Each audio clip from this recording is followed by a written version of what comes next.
আবারও ফিরে এলাম যমুনা নিউজে। সালমান এফ রহমানের বেক্সিমকো ফার্মাসিউটিক্যালসে রিসিভার নিয়োগের সিদ্ধান্ত স্থগিত করে দিয়েছেন আপিল বিভাগ।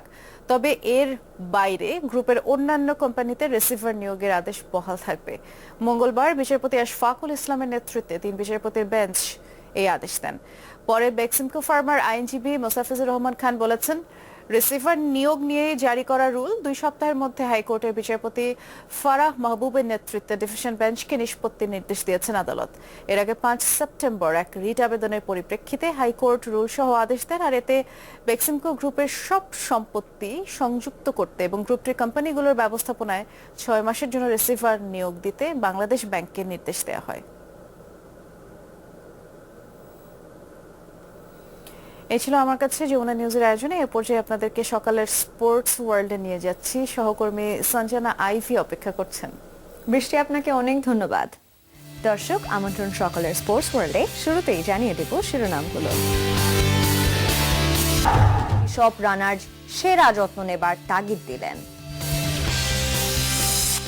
উইন্ডিজের বিপক্ষে টেস্ট সিরিজ খেলতে ঢাকা ছাড়লেন 6 ক্রিকেটার। সামর্থ্যের সেরাটা দেওয়ার প্রত্যয় ওপেনার সাদমান ইসলামের।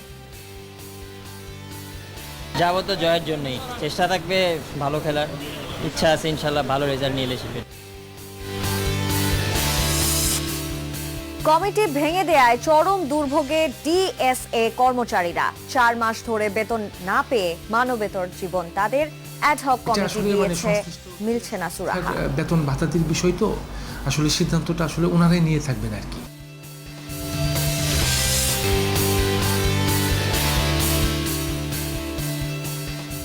এতক্ষণ শিরোনাম দেখছিলেন, এবারে বিস্তারিত।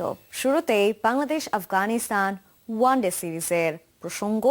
আফগানিস্তানের কাছে 5 উইকেটে হারল বাংলাদেশ। তাদের দেয়া 245 রানের টার্গেট 10 বল হাতে রেখেই টপকে যায় আফগানরা। সেই সাথে 2-1 ব্যবধানে সিরিজ জিতল রশিদ নবীরা। ম্যাচ সেরা হয়েছেন আজমতুল্লাহ উমারজাই ও সিরিজ সেরা হয়েছেন মোহাম্মদ নবী। প্রথম 2 ম্যাচে 1-1 সমতার পর শারজায় এদিন ছিল সিরিজ নির্ধারণী ম্যাচ।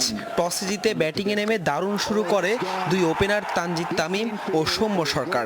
ওপেনিং জুটিতে আসে 53 রান। এরপর সেই চিরচেনা রূপ 72 রানেই দলের 4 ব্যাটার সাজ ঘরে। তানজিদ তামিম 19, সৌম্য 24, জাকির 4 ও হৃদয় ফেরেন 7 রানে। খাদের কিনারে থাকা দলের হাল ধরেন মাহমুদুল্লাহ রিয়াদ ও মেহেদী মিরাজ। পঞ্চম উইকেটে দুজনে মিলে গড়েন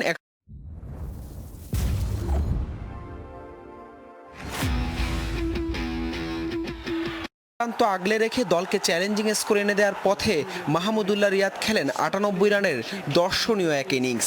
শেষ বলে রান আউট হলে 2 রানের আক্ষেপ নিয়ে মাঠ ছাড়ে রিয়াদ। নির্ধারিত 50 ওভারে বাংলাদেশ সংগ্রহ পায় 244 রানের। আফগানিস্তানের পক্ষে আজমতুল্লাহ ওমরজাই একাই নেন 4 উইকেট। জবাবে লক্ষ্য তাড়া করতে নেমে ওপেনিং জুটিতে 41 রান তোলে আফগানরা। এরপর 43 রানের ব্যবধানে 84-তে 3 উইকেট হারিয়ে চাপে পড়ে আফগানিস্তান। তবে রিশাদের ক্যাচ মিসে জীবন পাওয়া ওপেনার রহমানুল্লাহ গুরবাজের সেঞ্চুরি নিভিয়ে দেয় বাংলাদেশের আশার আলো। চতুর্থ উইকেটে 100 রানের জুটির পথে 7 ছক্কা ও 5-4-এ 101 রানে মিরাজের বলে আউট হন গুরবাজ। এরপর নাহিদ রানার শিকার হয়ে গুলবাদিন নায়েব দ্রুতই ফিরলে 188 রানে পঞ্চম উইকেট হারায় আফগানিস্তান। গুরবাজ ফিরলেও আরেক প্রান্তে 50 তুলে নেন আজমতুল্লাহ ওমরজাই।